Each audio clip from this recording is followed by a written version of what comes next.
Student अब है evolutionary adaptation इन Platyhelminthes. Evolutionary adaptation इससे पहले वाले दो फाइलम में हम डिस्कस कर चुके हैं और उसमें हमने डिटेल से देखा था कि किस तरीके से ये एनिमल इवॉल्व हुए। हमने पढ़ा था कि इनका जो कॉमन ओरिजिन है वो एक प्रोटोक्टिस से हुआ है। प्रोटोक्टिस से एक लाइन ऑफ एवोल्यूशन से फाइलम पोरीफेरा के एनिमल इवॉल्व हुए, दूसरी लाइन ऑफ एवोल्यूशन से फाइलम नाइडेरिया के एनिमल इवॉल्व हुए और तीसरी लाइन ऑफ एवोल्यूशन से फाइलम प्लेटीहेल्मिन्थेस के एनिमल इवॉल्व हुए। अब अगर आपने पिछली दो वीडियो देख ली हैं, उन दोनों वीडियोस के अंदर इस बात का जिक्र किया गया था कि इनका एवोल्यूशन कहाँ से हुआ, इनका एवोल्यूशन रिलेशनशिप किसके साथ है। अगर इस फाइलम के एनिमल का एवोल्यूशन रिलेशनशिप भी प्रोटोक्टिस के साथ है तो ये फाइलम तो उनके मुकाबले में बहुत ज़्यादा एडवांस है, बहुत ज़्यादा इनके अंदर कम्प्लेक्सिटी मौजूद है। तो फिर ये उनके जैसा कैसे हो सकता है। कुछ ऐसी यानी एविडेंसेस थे जिसकी बेस पर साइंटिस्ट या बायोलॉजिस्ट जैसे उन्होंने स्पेक्यूलेट किया कि फाइलम प्लेटीहेल्मिन्थेस क्लोजली रिलेटेड होता है फाइलम नाइडेरिया के एनिमल, यानी इन दोनों का कोई एंसेस्टर कॉमन है, कोई प्रोटोक्टिस दोनों जहाँ से इवॉल्व हैं कोई कॉमन टाइप का है। और वो दो ख़ास एक चीज़ें हैं जिससे ये पता लगा इस चीज़ का। एक तो ये कि इनका लार्वा प्लेन्यूला लार्वा, आपने देखा कि उनके लार्वा भी प्लेन्यूला है, रिजेंबल करते हैं दोनों। और दूसरी चीज़ ये इनकी जो गट केविटी होती है, फाइलम प्लेटीहेल्मिन्थेस के एनिमल की जो गट केविटी होती है वो रिजेंबल करती है गैस्ट्रोवेस्कुलर केविटी सीलेंट्रोन के साथ, और उसमें भी एक ही ओपनिंग होती है, इनमें भी एक ही ओपनिंग होती है। उनमें भी इंट्रा और एक्स्ट्रा सेलुलर डाइजेशन होती है, इनमें भी इंट्रा और एक्स्ट्रा सेलुलर डाइजेशन दोनों यानी होती हैं। और उनका भी डाइजेस्टिव सिस्टम इनकम्प्लीट टाइप का है, इनका भी डाइजेस्टिव सिस्टम इनकम्प्लीट टाइप का है। इन रिजेंबलेंस की बेसिस पर साइंटिस्ट ने, ये बायोलॉजिस्ट ने ये बात स्पेक्यूलेट की थी कि ये दोनों फाइलम मतलब फाइलम नाइडेरिया और फाइलम प्लेटीहेल्मिन्थेस इनका जो एंसेस्टर है कोई कॉमन एंसेस्टर होगा। स्टूडेंट अब हम डिस्कस करते हैं कि मुख्तलिफ़ किस्म के सिस्टम क्या इन एनिमल्स में मौजूद है, क्योंकि इन एनिमल्स में अब सिस्टम की बड़ी इंपॉर्टेंस हो चुकी है। वजह क्या है? वजह सिर्फ एक है कि क्योंकि ये अब हाईली ऑर्गेनाइज्ड और पहले के मुकाबले में थोड़े से ज़्यादा जो है ना कम्प्लेक्स एनिमल हैं बाकी दो फाइलम्स के मुकाबले में। इनमें level of organization organ and system level का है। मतलब पिछला जो पहला फाइलम था उसमें just cellular level of organization थी पोरीफेरा, उसके बाद नाइडेरिया आया, टिश्यू ग्रेड ऑर्गेनाइजेशन थी। अब इसमें ऑर्गन और सिस्टम ग्रेड के ऑर्गेनाइजेशन मौजूद है।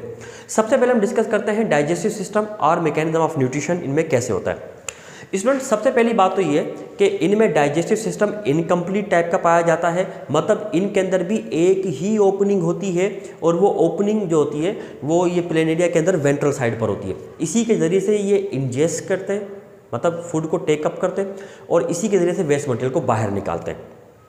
जबकि टीनिया सेजिनेटा इनमें किसी भी किस्म का कोई डाइजेस्टिव सिस्टम होता ही नहीं है, क्योंकि ये अपने होस्ट के इंटेस्टाइन में पाया जाता है और वहाँ जब सारा फूड डाइजेस्ट हो जाता है तो न्यूट्रिएंट को वहीं से डायरेक्टली खुद ही एब्जॉर्ब कर लेता है ऑलरेडी डाइजेस्टेड फूड को, तो इसलिए इसके अंदर किसी डाइजेस्टिव सिस्टम की कोई ज़रूरत ही नहीं पड़ती। अच्छा, अब डायग्राम में आप देख लीजिएगा, देख सकते हैं कि जो प्लेनेरिया है इसमें इसकी इंटेस्टाइन किस तरह ब्रांच्ड है, कितनी सारी ब्रांचेस बनी हुई है। तो जो फूड ये टेकअप करते हैं वो फूड पंपिंग एक्शन करती है इंटेस्टाइन, जिसके ज़रिए से ये फूड पूरी की पूरी इंटेस्टाइन की सारी ब्रांचेस में डिस्ट्रीब्यूट हो जाता है और डाइजेशन का प्रोसेस स्टार्ट हो जाता है। अब जितना फूड डाइजेस्ट होना होता है हो जाता है। जो स्मॉलर पार्टिकल होते हैं उन पार्टिकल्स को इंटेस्टाइन के जो सेल्स होते हैं ये सेल्स इंगल्फ कर जाते हैं और इंगल्फ करने के बाद सेल के अंदर ले जाकर उसको डाइजेस्ट करते हैं।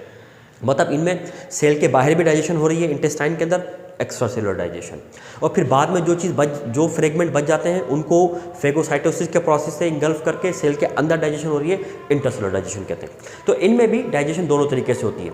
और फिर जब डाइजेशन का प्रोसेस मुकम्मल हो जाता है तो यही इंटेस्टाइन पंपिंग एक्शन के ज़रिए से इस तमाम अनडाइजेस्टेड मटेरियल को रिवर्स करके उसी माउथ ओपनिंग के साथ बाहर निकाल देती है, इसी वजह से इसको इनकम्प्लीट डाइजेस्टिव सिस्टम इनका कहा जाता है। इसके बाद इनमें रेस्पिरेटरी सिस्टम है। स्टूडेंट इनके अंदर रेस्पिरेटरी सिस्टम किसी भी किस्म का कोई नहीं पाया जाता, क्योंकि इनमें बॉडी केविटी नहीं होती और बॉडी केविटी ना होने की वजह से सेल्स आपस में तमाम एक दूसरे के साथ कांटेक्ट में होते हैं। तो ये अपनी बॉडी सरफेस से गैसेस को यानी ऑक्सीजन को एब्जॉर्ब करते हैं और वही सेल टू सेल डिफ्यूज़ होकर तमाम सेल तक पहुंचती है और इसी तरीके से कार्बन डाइऑक्साइड रिमूव हो रही होती है।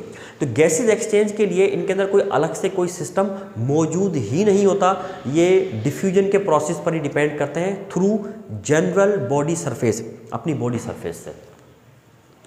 इसके अलावा स्टूडेंट ट्रांसपोर्ट सिस्टम, अब ट्रांसपोर्ट सिस्टम की ज़रूरत पिछले फाइल में हम डिस्कस कर चुके हैं कि क्यों पड़ती है मुख्तलिफ किस्म के मॉलिक्यूल को एक जगह से दूसरी जगह पहुंचाने के लिए, क्योंकि ऑर्गन एक दूसरे से दूर दूर होते हैं, इनमें काफ़ी डिस्टेंस होता है।